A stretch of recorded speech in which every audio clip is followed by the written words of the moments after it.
Selamat datang di channel Indah Kirana, channel tentang alur cerita anime Donghua. Yang suka dengan alur ceritanya, jangan lupa subscribe ya guys, biar gak ketinggalan alur cerita menarik selanjutnya. Tanpa banyak bicara lagi, mari dengarkan alur ceritanya. Semoga terhibur. Bab ke-466. Lagi pula, setahu saya, selain warisan Ki Genesis Xiangren Tianjue, ada juga kekuatan sumber roh Xiangren Tianjue di 3 aula besar. Ekspresi Xiaoyan berubah saat kata-kata Tianying terdengar. Saat itu, Tianying mengangkat matanya. Sepasang mata biru menatap Xiaoyan. Wajahnya dipenuhi senyuman. Maksudmu, kekuatan sumber roh? Meskipun sangat terkejut dengan berita ini, Xiaoyan tak kuasa menahan diri untuk bertanya. Secara relatif, kurang lebih akan ada warisan kekuatan di gua tempat tinggal beberapa ahli. Namun, kekuatan sumber roh yang disebutkan Tianying sangat langka. Bagaimanapun, jiwa adalah fondasi makhluk hidup. Sudah dianggap sebagai anugerah besar bagi seorang ahli biasa untuk meninggalkan warisan kekuatan mereka di akhir hayat mereka. Namun, hampir mustahil bagi mereka untuk meninggalkan kekuatan jiwa mereka. Ketika seseorang meninggal, jiwanya akan padam. Namun, ketika seorang manusia fana meninggal, jiwanya akan mengikuti mereka. Ini bisa dianggap sebagai hal terakhir yang ditinggalkan almarhum. Namun, ia sebenarnya telah meninggalkan energi asal jiwanya di dunia ini. Ini jelas merupakan tindakan yang disengaja untuk memberikan semua yang dimilikinya. Umumnya, orang yang mampu melakukan hal seperti itu umumnya adalah para senior di beberapa pasukan. Sebelum meninggal, mereka akan mewariskan segalanya kepada junior mereka agar dapat meningkatkan kekuatan junior mereka secara keseluruhan. Hal itu juga bisa dianggap sebagai kontribusi bagi masa depan seluruh pasukan. Namun, di seluruh benua, Tianju jarang sekali melakukan hal seperti itu. Benar. Itu adalah kekuatan sumber roh. Hehe. Aku tahu Tuan Xiaoyan adalah seorang alkemis, dan nilaimu jelas tidak rendah. Hal-hal biasa tentu tidak akan menarik perhatianmu. Tetapi jika itu terkait dengan kekuatan sumber roh, Tuan Xiaoyan pasti tidak akan melepaskannya begitu saja. Xiaoyan menatap ruang di depannya. Ujung jarinya di balik lengan bajunya dengan lembut mengusap cincin penyimpanan di jarinya. Sesaat kemudian, kilatan cahaya melintas di matanya dan dia mengangguk kecil ke arah Tianying. Dia memang cukup khawatir tentang kekuatan sumber roh. Namun, poin utamanya bukan untuk dirinya sendiri, melainkan untuk Xiao Xuan yang masih berada di dalam botol giok dan hanya tersisa sedikit roh. Tianying tak bisa menahan diri untuk tidak mengangkat alisnya saat melihat Xiaoyan. Tak lama kemudian, ia tersenyum lagi dan tidak terlalu memikirkannya. Selain itu, ada juga benda paling berharga di makam Tianju. Nilai benda ini bisa dikatakan jauh di atas warisan Xiangren Tianjue. Saat suaranya terdengar, ekspresi wajah Xiaoyan tiba-tiba berubah. Mulutnya terbuka lebar dan matanya terbelalak lebar. Mata hitam pekatnya menunjukkan keterkejutan yang mendalam. Ekspresi seluruh wajahnya tampak sangat menarik saat ini. Xiaoyan awalnya mengira Tianying baru akan memberinya informasi ini. Setelah mendengar apa yang telah terjadi, ia tidak pernah membayangkan Tianying akan melemparkan bom berat lainnya saat ini. Sebuah benda yang nilainya lebih dari warisan seumur hidup seorang ahli returnance benar-benar dapat dianggap sebagai harta karun yang mengejutkan. Tianying tak kuasa menahan senyum ketika melihat keterkejutan di wajah Xiaoyan lagi. Kenyataannya, ekspresinya bahkan lebih berlebihan daripada ekspresi Xiaoyan saat pertama kali menerima berita itu. Aku ingin tahu aksesori apa itu. Apakah nilainya lebih dari warisan Xiangren Tianjue? Butuh waktu lama sebelum Xiaoyan akhirnya menahan emosinya. Ia menangkupkan tangannya ke arah Tianying dan bertanya dengan suara serius. Tianying melambaikan tangannya dengan santai ketika melihat itu. Dia sedikit mengernyit dan berpikir sejenak sebelum berkata, "Aku tidak tahu persis benda apa itu. Aku tidak ingat persis benda apa itu. Tapi aku yakin itu adalah metode kultivasi. Metode kultivasi itulah sumber kekuatan Lo Tianju." Xiaoyan tak kuasa menahan cemberut dalam hati ketika mendengarnya. Jika itu harta karun lain, ia mungkin benar-benar tergoda. Namun, betapapun luar biasanya, Xiaoyan tak akan tergoda jika itu hanya sebuah metode kultivasi. Lagi pula, setelah berlatih mantra api, Xiaoyan tak mampu membangkitkan sedikit pun minat pada metode ki lainnya. Tianying tentu saja tak menyadari pikiran Xiaoyan. Karena itu, ia hanya terdiam sejenak sebelum melanjutkan bicaranya. "Ya, aku ingat nama metode kultivasinya. Sepertinya disebut B teknik pengembalian. Dan nilainya juga tak rendah. Metode itu sudah setingkat metode kultivasi tingkat Nia. Inilah yang kupelajari dari slip giok tempatku menerima informasi itu dulu. Namun, Aku tak yakin seberapa banyak kebenarannya. Tapi kuharap itu benar. Xiaoyan mengangguk. Ia tampak tak peduli. Seberharga apapun metode kultivasi itu, tak ada bandingannya dengan mantra api miliknya. Namun, tepat ketika Xiaoyan hendak mengabaikannya, Guyu, yang berada di dalam tubuhnya, tiba-tiba berbicara. Bocah, kau harus bertanya lebih jelas. Apakah metode kultivasi itu adalah teknik pengembalian? Ekspresi Xiaoyan tiba-tiba berubah setelah mendengar kata-kata Guyu. Ia mengerutkan kening dan rasa terkejut muncul di hatinya. Ia buru-buru bertanya pada Guyu dalam hati. Pak Tuagu, apa kau tahu apa itu teknik pengembalian? Jangan banyak bertanya, nanti juga kau akan tahu. Bagimu, hanya ada keuntungan dan tidak ada kerugian. Tapi untuk saat ini, sebaiknya kau bertanya lebih banyak tentang metode kultivasi itu. Dan memastikan apakah metode kultivasi itu seni pengembalian atau bukan. Xiaoyan langsung merasa penasaran dengan apa yang disebut teknik pengembalian ini ketika mendengar nada bicara Guyu yang agak serius. Teknik pengembalian ini mungkin luar biasa jika ditanggapi seserius itu oleh seseorang seperti Guyu. Di saat yang sama, Tianning juga melihat perubahan ekspresi di wajah Xiaoyan. Tianning tak kuasa menahan rasa curiga ketika melihat perbedaan yang sangat besar dalam ekspresi Xiaoyan. Saat itu, Xiaoyan sekali lagi bertanya pada Tianning, "Saudara Tianning, bisakah kau memastikan nama metode kultivasi itu?" Tianning tertegun mendengarnya. Ia sedikit mengernyit dan menatap Xiaoyan dengan tatapan aneh. Mata Xiaoyan berkedip saat melihatnya. Ia terdiam sejenak sebelum tertawa datar dan berkata, "Hehe, hanya saja aku tiba-tiba teringat bahwa guruku pernah punya teman. Metode kultivasi yang ia latih sepertinya disebut teknik pengembalian. Sekarang setelah kupikir-pikir, aku jadi penasaran." Mata Tianning berbinar ketika mendengar kata-kata Xiaoyan. Ia tersenyum, tetapi tidak menyembunyikan apapun. Ia mengerutkan kening dan berpikir sejenak sebelum mengangguk dan berkata dengan yakin, Benar. Jika berita itu benar, maka teknik kultivasi ini seharusnya adalah teknik pengembalian asal." Kata-kata Tianning baru saja terdengar ketika ia sepertinya teringat sesuatu. Ia buru-buru membuka mulut dan berkata kepada Xiaoyan, Benar. Selain itu, slip giok yang saya peroleh saat itu juga menyebutkan bahwa metode kultivasi ini dapat memungkinkan orang di bawah alam kaisar setengah langkah untuk berkultivasi tanpa hambatan. Meskipun saya tidak tahu apakah ini dapat dikonfirmasi, ini adalah informasi terbanyak yang saya ketahui. Mengenai informasi lainnya, aku khawatir kau hanya bisa menunggu sampai makam kuno itu terbuka sebelum kau bisa memahaminya sendiri. Xiaoyan mengangguk perlahan ketika mendengar kata-kata Tianning. Pada saat yang sama, ia mengonfirmasi dengan Guyu dalam hatinya. Sesaat kemudian, sebuah yel lembut terpancar dari tubuh Xiaoyan. Xiaoyan menghela napas lega. Meskipun ia masih belum jelas tentang apa yang disebut teknik pengembalian, Xiaoyan tidak akan pernah meragukan kata-kata Guyu. Bab ke-467. Setelah memahami hal ini, hati Tianning tanpa sadar merasa ngeri dengan pikiran-pikiran murong kian-kian. Semua orang bilang penyihir kecilnya ini bodoh dan hanya tahu cara membuat masalah. Namun, dari kelihatannya sekarang, ternyata tidak demikian. Tentu saja, ketika Tianning memikirkan hal ini, ia tidak menyangka bahwa meskipun ia sudah menebak-nebak pikiran murong kian-kian, masih ada lapisan lain yang tidak ia duga. Seorang wanita cantik mencintai seorang pahlawan.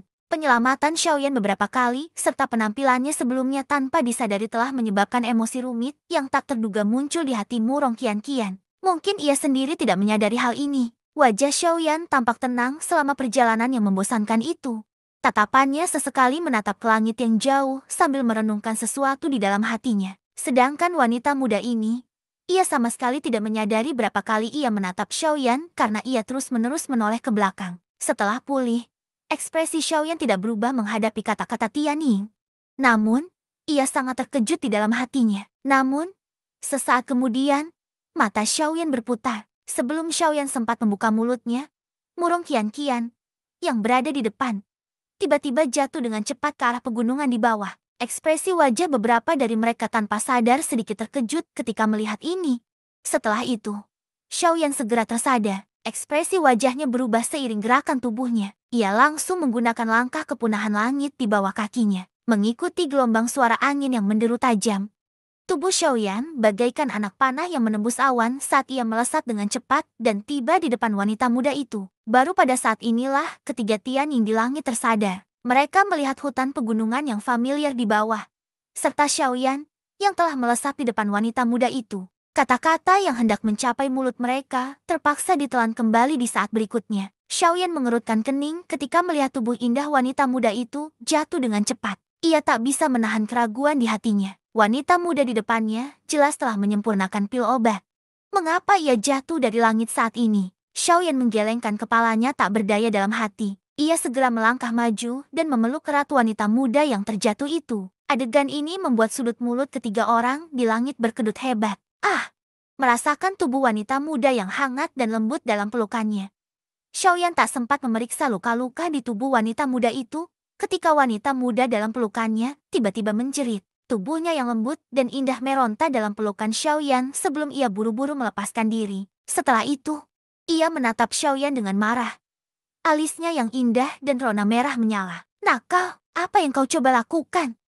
Wajah wanita muda itu. Tubuh wanita muda itu hingga jatuh. Mengapa tubuhnya jatuh dari langit? Dalam sekejap mata, ia harus jatuh ke. Xiaoyan melihat gua ini. Gua itu sebenarnya dibangun di tengah gunung yang menjulang tinggi. Tepat di depan gua ini, seseorang dapat melihat matahari terbit dan terbenam sepanjang hari. Itu cukup untuk melihat setengah dari wilayah pegunungan Silin yang dalam.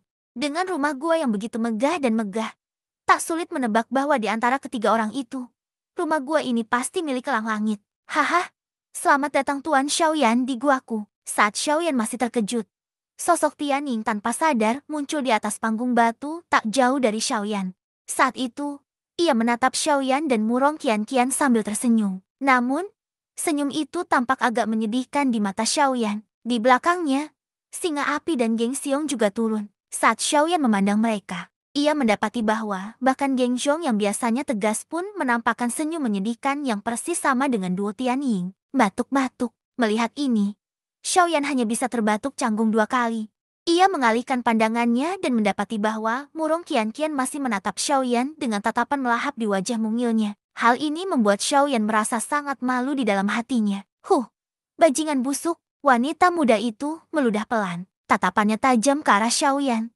Setelah itu, ia mengalihkan pandangannya darinya. Segera, ia melesat ke arah Tianning. Tianning, yang beberapa saat lalu memasang senyum getir, langsung mengubah ekspresinya ketika merasakan tatapan gelap dan tegas dari murong kian-kian. Ia tersenyum pada wanita muda itu dengan sikap menjilat dan menggosok-gosokkan kedua tangannya. Baru kemudian ia dengan canggung berkata, "Nona muda, jika kau tidak membuka pintu, aku akan menyuruh seseorang untuk merebusmu." Kata dua wanita muda itu baru saja terdengar ketika bukan hanya Tianning, tetapi bahkan singa api dan Geng Xiong di sampingnya pun berubah ekspresi. Mereka saling bertukar pandang dan tanpa sadar menelan ludah air liur dalam hati mereka.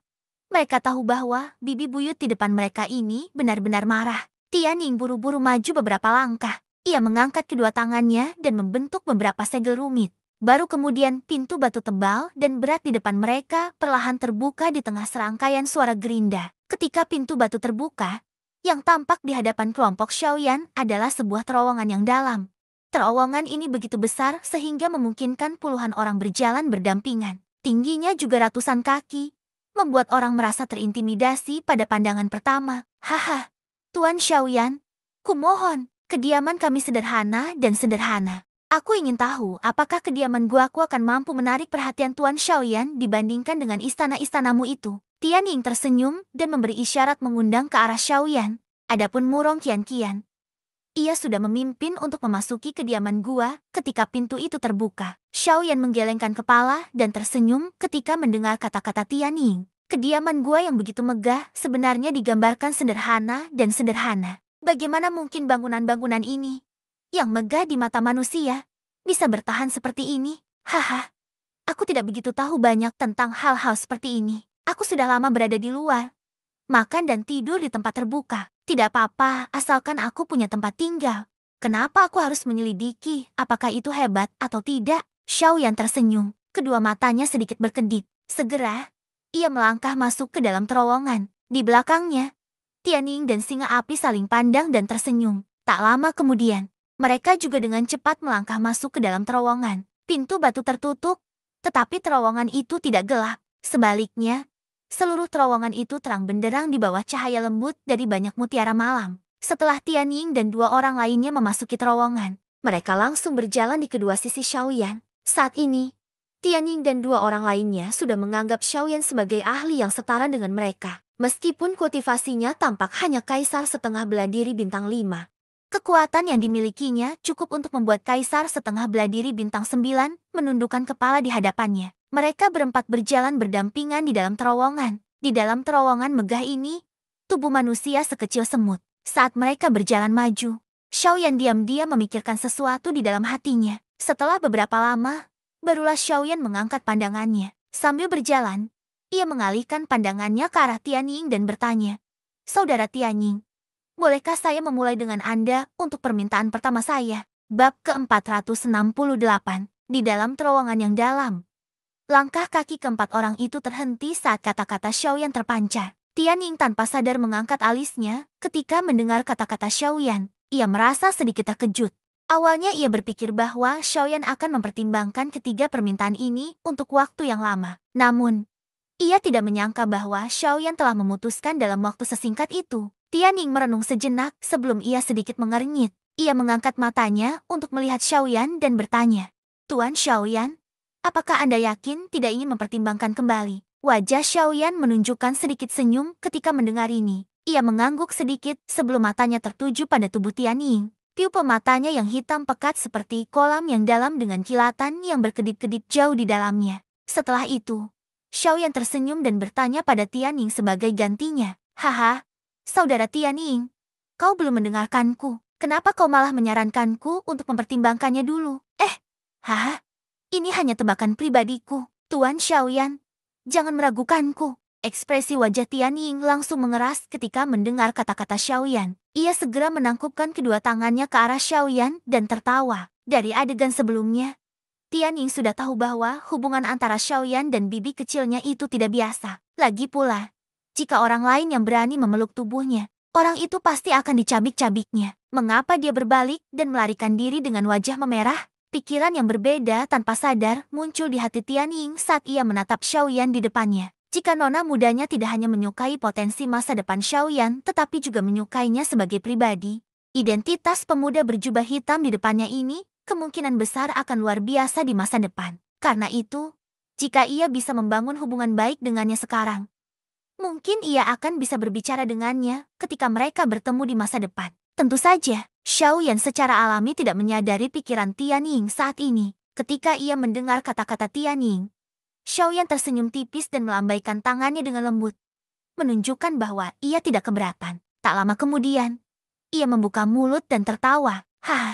Sebenarnya, aku sudah menjelaskan masalah ini kepada kalian bertiga 3 bulan yang lalu." Saat kata-kata Xiaoyan keluar dari mulutnya, Sky Eagle mengerutkan kening. Ia bertukar pandang dengan Yanxi dan Yanxi, lalu langsung mengerti. "Tuan Xiaoyan, maksud Anda, saya harap kalian bertiga bisa memberi jalan bagi saya untuk melewati pegunungan Silin." Ketiga Tianying mengerutkan kening menghadapi hal ini. Min Xiao menunjukkan ekspresi cemas. Mereka bertiga bertukar pandang dan berkomunikasi dalam diam. Setelah itu, mereka menatap Xiaoyan. Melihat ekspresi Tianying, Xiaoyan tak kuasa menahan firasat buruk. Raut wajahnya pun sedikit berubah.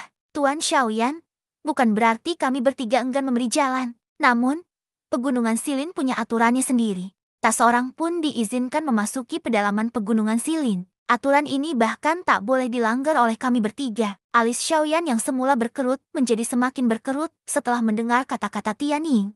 Baru kemudian ia teringat bahwa Guyu pernah memberitahunya 3 bulan lalu bahwa kemungkinan besar ada ahli tingkat Dodi di pedalaman pegunungan Silin. Meskipun Guyu tidak mengatakannya dengan jelas saat itu, Xiaoyan yakin pasti ada ahli di atas tingkat Do di pedalaman pegunungan Silin. Kalau tidak, aturan yang disebut-sebut di tempat ini tak akan membatasi mereka bertiga. Saat Xiaoyan memikirkan hal ini dalam hatinya, Tianying kembali berbicara kepada Xiaoyan. Kata-kata yang keluar dari mulutnya membuat Xiaoyan merasa tak berdaya. Lagi pula, Tuan Xiaoyan seharusnya sudah menyadari betapa menakutkannya angin dingin setelah runtuhnya tembok timur. Benda itu adalah sesuatu yang bahkan kami bertiga bersaudara tidak berani menjamin bahwa kami akan dapat memasuki pedalaman pegunungan. Tentu saja, bukan berarti kami tidak percaya pada kekuatanmu. Namun, angin dingin itu bukanlah sesuatu yang bisa dibandingkan dengan benda biasa. Tuan Xiaoyan pasti percaya akan hal ini. Xiaoyan tidak meragukan kata-kata Tianning.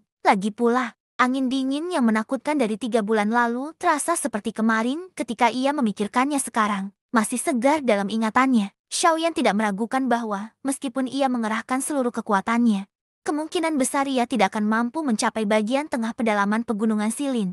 Apalagi melewatinya. Xiaoyan tanpa sadar mengerutkan kening ketika memikirkan hal ini. Ia mendesah tak berdaya dalam hatinya. Jika ia tidak dapat melewati pegunungan Silin, bukankah ia tidak akan dapat mencapai wilayah tanah telantar barat? Tianying dan Yanxi bertukar pandang ketika mereka melihat ekspresi khawatir di wajah Xiaoyan. Tatapan mereka beralih sebelum mereka sekali lagi membuka mulut untuk berbicara dengan Xiaoyan. Tuan Xiaoyan, sebenarnya, bukan berarti tidak ada cara untuk menyelesaikan masalah ini. Sebelum kata-kata dari mulut Tianying terdengar, ekspresi di wajah Xiaoyan tiba-tiba berubah menjadi kegembiraan. Kebahagiaan setelah kekecewaan adalah sesuatu yang sulit ditemukan. Bolehkah aku tahu apakah saudara Tianying punya ide? Jika masalah ini berhasil, Xiaoyan pasti akan datang dan berterima kasih kepada kalian bertiga saat aku kembali nanti. Wajah Xiaoyan dipenuhi kegembiraan saat ia berbicara dengan nada serius dan tersenyum. Menangkupkan kedua tangannya dengan ganas ke arah 3 orang di depannya. Haha, Tuan Xiaoyan tidak perlu melakukan ini. Kami hanya mengikuti keinginan nona muda, tentu saja. Saya khawatir kami tidak dapat berkontribusi banyak dalam masalah ini. Tianying juga mengerti dalam hatinya ketika melihat Xiaoyan benar-benar menunjukkan ekspresi seperti itu. Masalah ini kemungkinan besar cukup penting bagi Xiaoyan. Kalau tidak, hal itu tidak akan menyebabkan pemuda berjubah hitam yang biasanya tenang di depannya ini menunjukkan ekspresi seperti itu. Xiaoyan tanpa sadar mengerutkan kening ketika mendengar kata-kata Tianying. Mereka bertiga adalah satu-satunya ahli di kedalaman pegunungan Silin. Jika masalah ini tidak ada hubungannya dengan mereka, siapa lagi?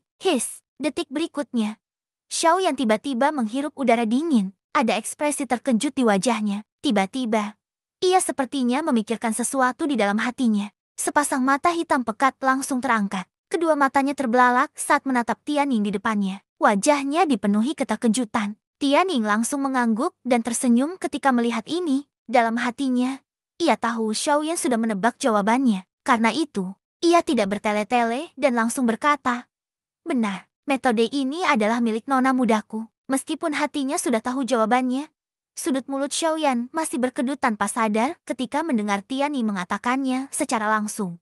Awalnya ia berpikir akan baik-baik saja selama ia membawa gadis kecil ini ke sini dan mereka berdua tidak akan lagi berhubungan. Namun, siapa sangka bahwa masalah tersulit baginya pada akhirnya tetap harus bergantung pada gadis kecil ini. Xiaoyan merasa tak berdaya di dalam hatinya ketika memikirkan hal ini. Wajahnya tanpa sadar menunjukkan ekspresi bingung antara tertawa atau menangis. Ia benar-benar tidak tahu apakah ia beruntung atau tidak beruntung bertemu gadis kecil ini. Xiaoyan tersenyum tak berdaya. Hatinya langsung merasa lega. Bagaimanapun, masalah ini akhirnya bisa berakhir. Xiaoyan tersenyum dalam hatinya. Ia mengangkat matanya dan melihat ke ujung terowongan. Kakinya bergerak dan ia sekali lagi melangkah maju. Di belakangnya, Tianying dan 2 orang lainnya saling bertukar pandang. Kilatan melintas di mata mereka masing-masing. Tubuh mereka bergerak dan mengikuti di belakang. Bab ke-469. Di ujung terowongan, terbentanglah dunia berkabut. Seluruh ruang dipenuhi kabut putih.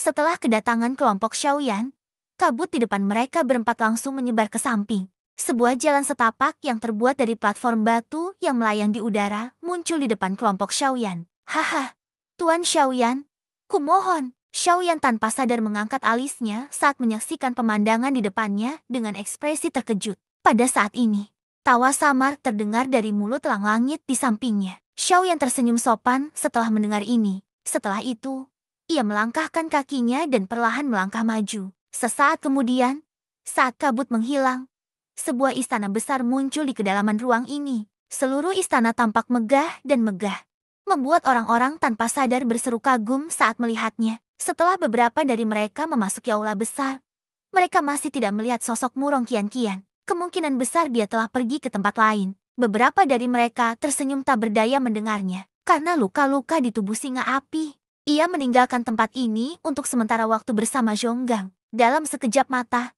hanya Xiaoyan dan Elang Langit yang tersisa di aula besar yang luas itu. Haha, bolehkah saya bertanya kepada Tuan Xiaoyan? Alasan Anda ingin melewati pegunungan Silin adalah untuk menuju wilayah tanah terlantar barat. Mereka berdua baru saja duduk ketika Sky Eagle sekali lagi tersenyum dan bertanya pada Xiaoyan. Xiaoyan tersenyum mendengar ini. Namun, ia tidak menyangkalnya. Ia mengangguk dan menjawab.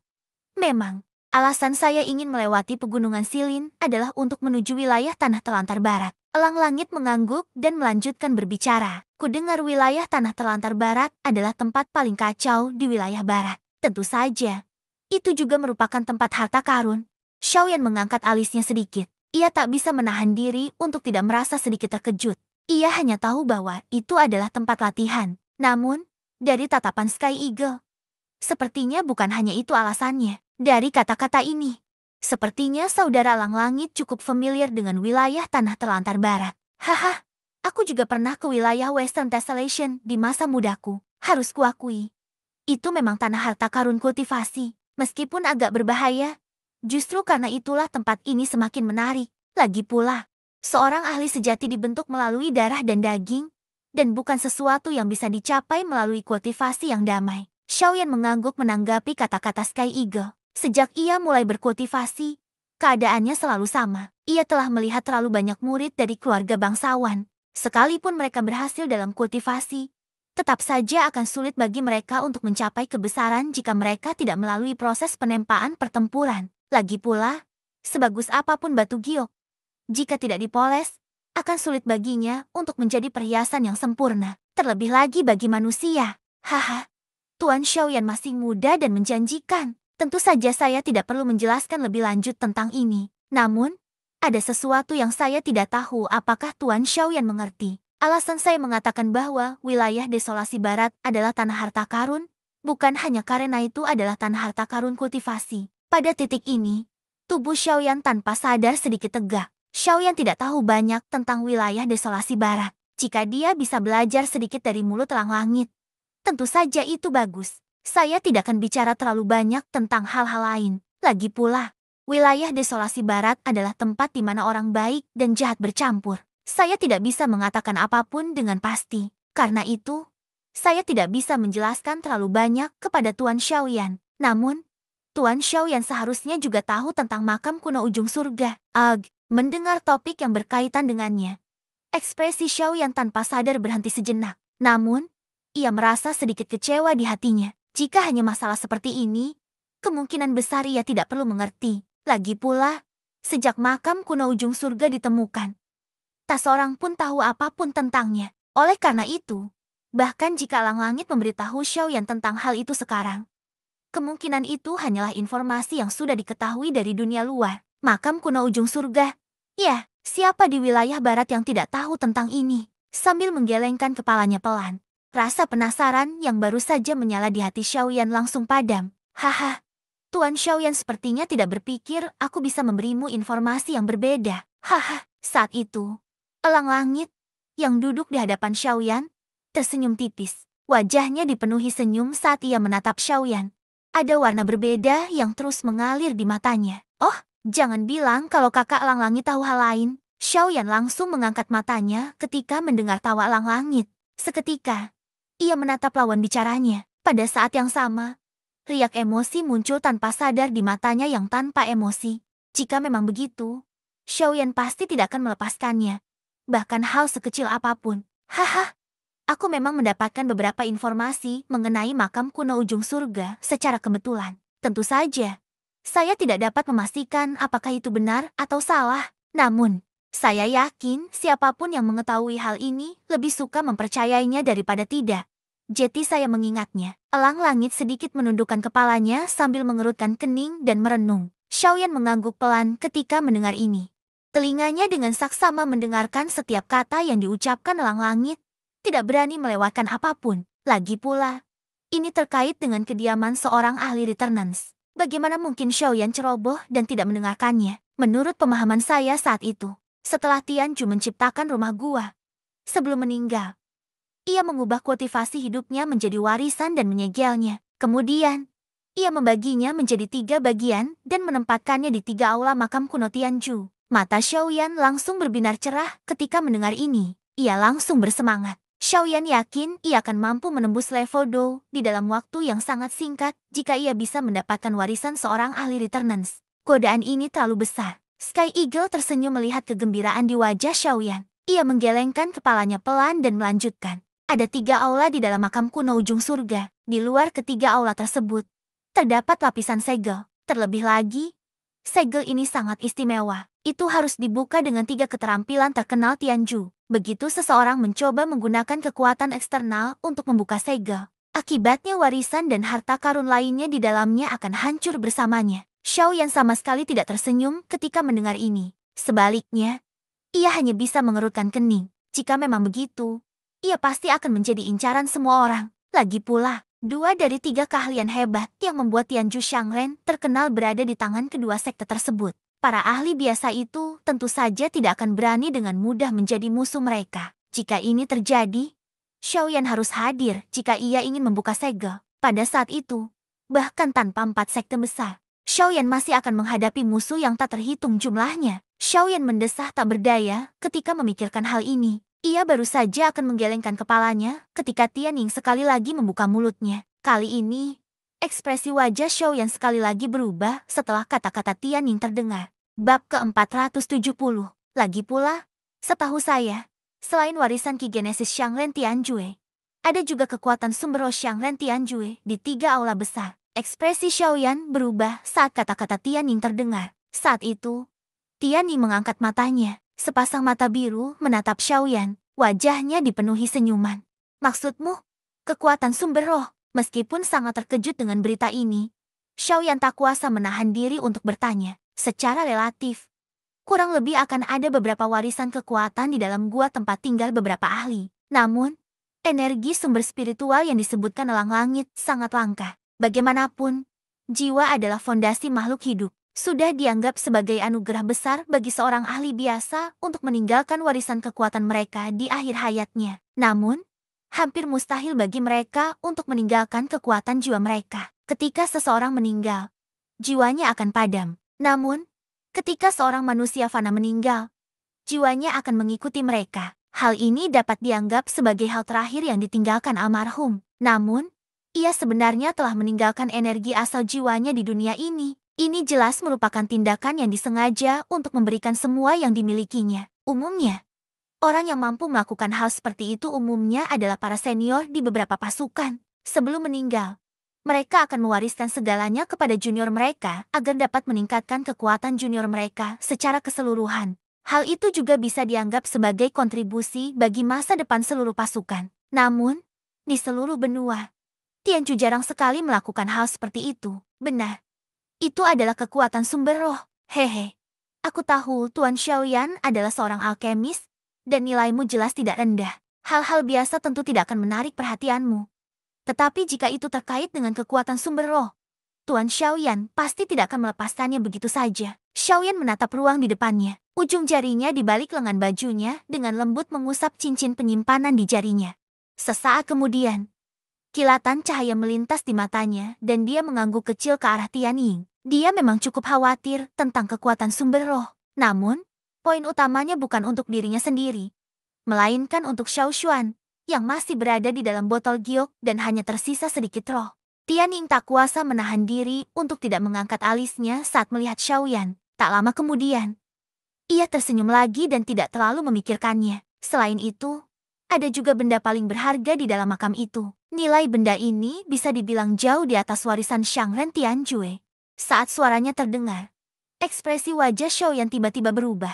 Mulutnya terbuka lebar dan matanya terbelalak lebar. Mata hitam pekatnya menunjukkan keterkejutan yang mendalam. Ekspresi seluruh wajahnya tampak sangat menarik saat ini. Awalnya, Xiaoyan mengira ini semua informasi yang diberikan Tianning setelah mendengar apa yang terjadi sebelumnya. Tak disangka, Tianning benar-benar melemparkan bom berat lainnya saat ini. Sebuah benda yang nilainya lebih dari warisan seumur hidup seorang ahli pengembalian.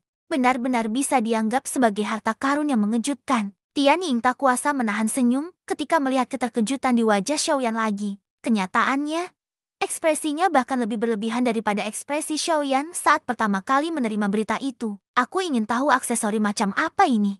Bagaimana mungkin nilainya lebih dari warisan Shangren Tianjue? Lama kemudian, Xiaoyan akhirnya menahan emosinya. Ia menangkupkan tangannya ke arah Tianying dan bertanya dengan suara serius. Tianying melambaikan tangannya dengan santai ketika melihat itu. Ia sedikit mengernyit dan berpikir sejenak sebelum berkata, "Aku tidak tahu benda apa itu. Aku tidak ingat persis benda apa itu. Tapi aku yakin itu adalah metode kultivasi. Metode kultivasi itulah sumber kekuatan yang mulia Tianju." Xiaoyan tak kuasa menahan cemberut dalam hati ketika mendengarnya. Jika itu harta karun lain, ia mungkin benar-benar tergoda. Namun, betapapun luar biasanya, Xiaoyan tak akan tergoda jika itu hanya metode kultivasi. Lagi pula, setelah berlatih mantra api, Xiaoyan tak mampu membangkitkan sedikit pun minat pada metode ki lainnya. Tianying tentu saja tak menyadari apa yang dipikirkan Xiaoyan. Karena itu, ia hanya terdiam sejenak sebelum melanjutkan bicaranya. "Ya, aku ingat nama metode kultivasinya. Sepertinya disebut B teknik pengembalian. Dan kualitasnya juga tampaknya cukup tinggi. Metode ini telah mencapai tingkat metode kultivasi tingkat niat. Inilah yang kupelajari dari Sleep Giok tempatku memperoleh informasi saat itu. Namun, aku tak yakin seberapa banyak informasi itu benar. Tapi kuharap itu benar." "Hei, Xiaoyan mengangguk. Ia tampak tak peduli. Seberharga apapun metode kultivasi itu, tak ada bandingannya dengan mantra api miliknya. Namun, tepat ketika Xiaoyan hendak mengabaikannya, Guyu yang berada di dalam tubuhnya tiba-tiba berbicara, "Bocah, kau harus bertanya lebih jelas. Apakah metode kultivasi itu adalah teknik pengembalian?" Ekspresi Xiaoyan tiba-tiba berubah setelah mendengar kata-kata Guyu. Ia mengerutkan kening dan rasa terkejut muncul di hatinya. Ia buru-buru bertanya pada Guyu dalam hati. "Pak Tua Gu, apa kau tahu apa itu teknik pengembalian? Jangan banyak bertanya. Nanti juga kau akan tahu. Bagimu, hanya ada keuntungan dan tidak ada kerugian. Tapi untuk saat ini, sebaiknya kau bertanya lebih lanjut tentang metode kultivasi itu dan memastikan apakah metode kultivasi itu seni pengembalian atau bukan." Xiaoyan langsung merasa penasaran dengan apa yang disebut teknik pengembalian ini ketika mendengar nada bicara Guyu yang serius. Teknik pengembalian ini mungkin luar biasa jika ditanggapi seserius itu oleh orang seperti Guyu. Di saat yang sama, Tianying juga melihat perubahan ekspresi di wajah Xiaoyan. Tianying merasa curiga ketika melihat perbedaan yang sangat besar dalam ekspresi Xiaoyan. Saat itu, Xiaoyan sekali lagi bertanya pada Tianying, "Saudara Tianying, bisakah kau memastikan nama metode kultivasi itu?" Tianying tercengang mendengar ini. Ia sedikit mengernyit dan menatap Xiaoyan dengan ekspresi aneh. Mata Xiaoyan berkedip ketika melihat ini. Dia terdiam sejenak sebelum tertawa datar dan berkata, "Hehe, aku hanya tiba-tiba teringat bahwa guruku pernah punya teman. Metode kultivasi yang dia praktikan sepertinya disebut teknik pengembalian. Sekarang setelah kupikir-pikir, aku jadi penasaran." Mata Tianying berbinar ketika mendengar kata-kata Xiaoyan. Ia tersenyum dan tidak menyembunyikan apapun.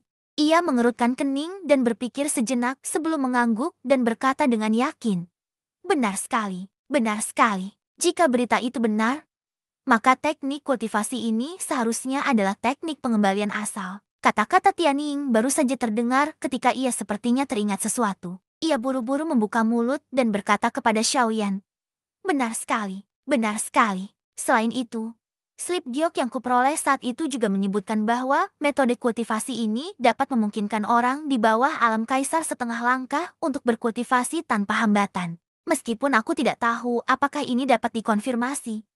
Ini adalah informasi terbanyak yang ku tahu. Mengenai informasi lainnya, aku khawatir kau hanya bisa menunggu sampai makam kuno itu terbuka sebelum kau dapat memahaminya sendiri." Xiaoyan perlahan mengangguk ketika mendengar kata-kata Tianying. Pada saat yang sama, ia mengonfirmasi dengan Guyu dalam hatinya. Sesaat kemudian, sebuah ya lembut terpancar dari tubuh Xiaoyan. Xiaoyan menghela napas lega. Meskipun masih belum jelas tentang apa yang disebut teknik pengembalian, Xiaoyan tidak pernah meragukan kata-kata Guyu. Bersambung ke bab selanjutnya.